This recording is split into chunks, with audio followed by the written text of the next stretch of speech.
Not bad. I expected more people smoking. Hey,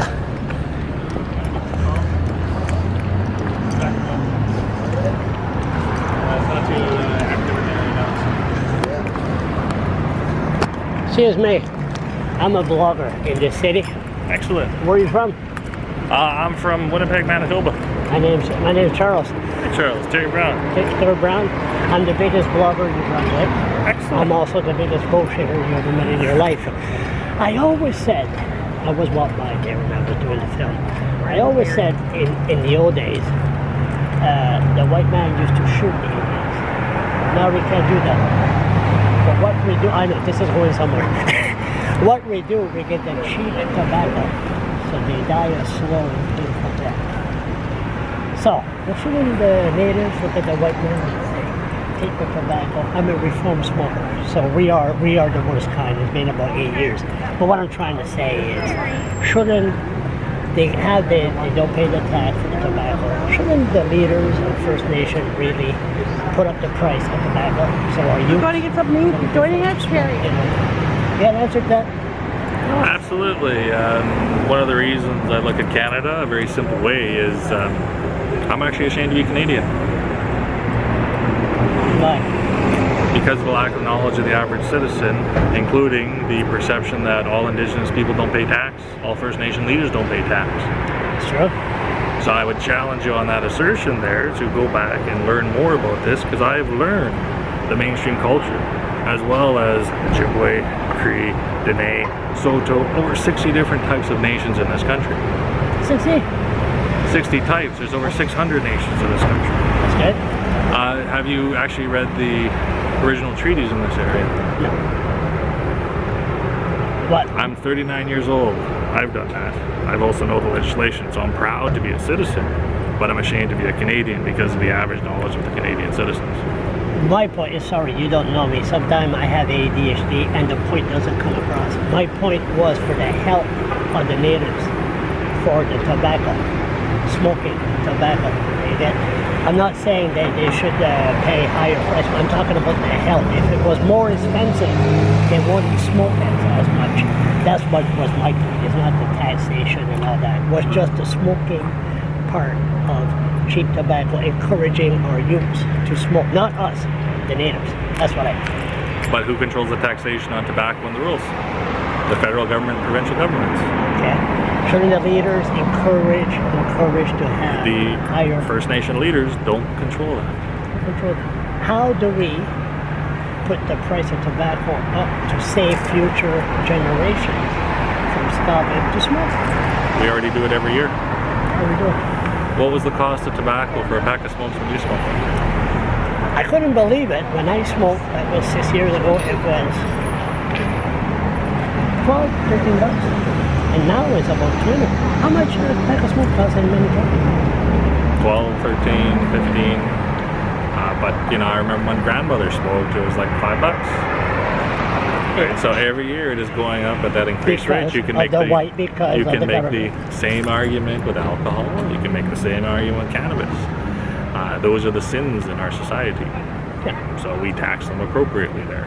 So there's many nations that have increased taxes, have other ways to recover back. So it's not just about that piece. So I would challenge you from that perspective. And you know, I do appreciate the blogging piece because I get the opportunity to help educate all the time. And the solution in our country is education. The way I look at it is my ancestors and your ancestors both signed the documents called treaties that form Canada. But I'm just a caring, I'm just a caring Canadian that I want to discourage the natives to stop smoking. That's why not discourage all youth? Well, the white man, the outside the reserve, that's a different story. But on the reserve is so small that, you know, it's all around you, and maybe I'm not heading toward the right direction here. This was just caught off guard. Yeah. Like a lot of people, they know me. But I'm just trying to say, how can we There's a lot of problems off the reserve, on the reserve, the drug issue, the alcohol. There's a lot of issues. So never mind that. So what's the bottom line here? What did you learn? Still going on, so they're doing the resolutions right now in terms of how the governance will go at the 40th anniversary of the Assembly of First Nations right now. So think about from two different nations dealing together. You have both the First Nations and the representatives of the Crown, the corporation, the state, the country known as Canada today. Think about going back to those original negotiations, the original documents that founded this country. The average Canadian has never read them, isn't knowledgeable about them, or any of those pieces there. So even the perception here, I consider you to be as much of a treaty person as I am. We're asking a lot of questions. We have to be educated. No, you have to educate people like me and other people on what's going on. You're doing, by the way, you're doing a fine job. Yeah, and I would say that the way to think about it is those original documents. Me as a citizen, I go, you know what? I want to learn. I want to know exactly. I know if I'm in the province of Manitoba compared to here. Yep. Do you want to know what happens? Go ahead. I'm about 5 times as careful on the roadways because we have Manitoba Public Insurance Corporation. If you get hit by a vehicle, that's a lie. That's a lie. Because no, hold on. In Manitoba, in Winnipeg, there's so many railways. That's why you're afraid to go across. You'll wreck your car. I rode a 10-speed bike across the state, across Canada. That was 40 years ago. 10-speed, and my God, the railways. Sorry, you just gave me a bad flashback. Go ahead. But when I think about the public insurance side, that means a driver will pay maximum $1,000 liability. If you're in the States, completely different liability. You're here, different liability. So it's understanding that as a citizen, where me, I take it seriously to be a citizen in this country, to be a citizen of the nation, and help that way. And I find in this country, we don't take that same seriousness, or we don't make it mandatory the same way other countries in the world do. I said we kicked the Indians out, we treated them like shit. And the natives are the one that's going to come and save this country. The environment-wise, shale gas, pipeline. But are the natives going to be stuck in the capitalist system and say, hey, I can make money for my reserve. I'm going to support a pipeline. I'm going to support the interesting question to ask is considering the last 150, 200 years worth of resource development that's occurred underneath the term you use, the white man. Is it fair to then ask the most impoverished portion of society to not do that despite the precedent set by mainstream society? There's a lot of issues. But I do have to get going. Yes, here. I don't know. Keep on going. Keep on. Okay, you were walking. I was going to my hotel. Oh, your hotel. What's your name? Okay. Terry. Terry, what again? Brown, like the color. Do you have a card? Always. Oh, it says so. You're Terry Brown, President and CEO, leadership. OKIMAW.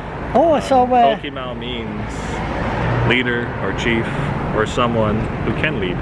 So you were pretty honest. And one thing about the natives, when I first battled shale gas, the natives are not like me. I have ADHD. Natives speak before thinking. So what was your expression on what's your expression on me now? Since you're connected with leadership and resolution, you got any solution for me to be better this time? You're already doing it. You're learning. You're open-minded. That's half the battle in this country. And I see it on both the native side and the non-native side. Right? If you're open-minded, it's so much easier because it's like, oh, how did it work and what was done? To learn, that's what you require. Youth, most open-minded people you'll meet. They're like sponges. If they don't smoke cigarettes, they're more open-minded. Or think about the average youth. Go into a school. You smoke you? No. Okay. If you go into a school, you'll see such a dichotomy of, let's say, tobacco and alcohol versus cannabis. Mm-hmm. There's not enough research on cannabis to say if it's positive or negative, but alcohol and tobacco have been proven to be tremendously negative. So think about a parent telling their kid, yeah, you know, you shouldn't smoke cannabis. Meanwhile, they're smoking a cigarette and having a drink. That kid will then say, well, I use Google, I use the internet. Take a look at all this research that says you're killing yourself. You mean the natives, they go by Dr. Google? They go by everything. But you think about that, they'll ask the question there. How does that parent respond to that? Sure, we got to set the fine example. How do they do it though? And then we'll see this in another, let's call it 30 years or so. The research will be about cannabis. So that's kind of one of the sins. And then by then we'll have another sin that comes up. And that's just the progression of society. One more question before you go. And the fundamental issue in this country is we're a young country. Yeah. Compared to other world governments, there's governments in this world 2,000 years, 5,000 years, 500, 800. Collectively, we got less than 500 years. I just thought about this when you mentioned you came a long way. How about the immigrants? Are you concerned that we're focusing on the immigrants, the immigration coming here, and then the natives? I just thought about this, that the natives will be shoved aside? No. The simple view is I'm confused why the children or great-grandchildren or great-great-grandchildren of the first generation immigrants in this country are now against immigration. A lot of them. Don't think about it for a moment there. Yeah, I know, because we're all immigrants, including the one that you're seeing right here talking to you. That's what my next question. The great-great-grandchildren, the children today, so you think about it, think about the example of Mr. Trump. His family emigrated over at one point, Germany. So now even to say, are you against it today? To me, it doesn't make sense, because I've always been for, hey, let's share the land, let's increase, let's work together there. So it actually creates that confusion. I hear that argument a lot about immigration. You, last question. You said open-minded. Me mother is from Glasgow, Scotland. Unfortunately, I'm half Scottish. I wouldn't wish this gene on my worst enemy. Have you watched The Simpsons? Yes. Yeah, you see Willie on The Simpsons. That's me. That's the perfect description. So I'm asking you, as a Scotsman, how do I become open-minded? Please, you got my attention. One of the first treaties done was with Scotland directly into the Lower Selkirk region there. Okay. So I'd highly recommend just to check it out, because you go to Scotland and it's a whole different realm. No, but I want, how mentally do I become open-minded? I'm so stubborn. I'm so set in my ways. How do I become open-minded? I would say you're open-minded already. So the fact that you're having let me look at this again. Leadership and solution. Okay, solution. What's the solution of a Scotsman like me to be open-minded? Solution. The fact that you're asking the question and willing to hear an answer.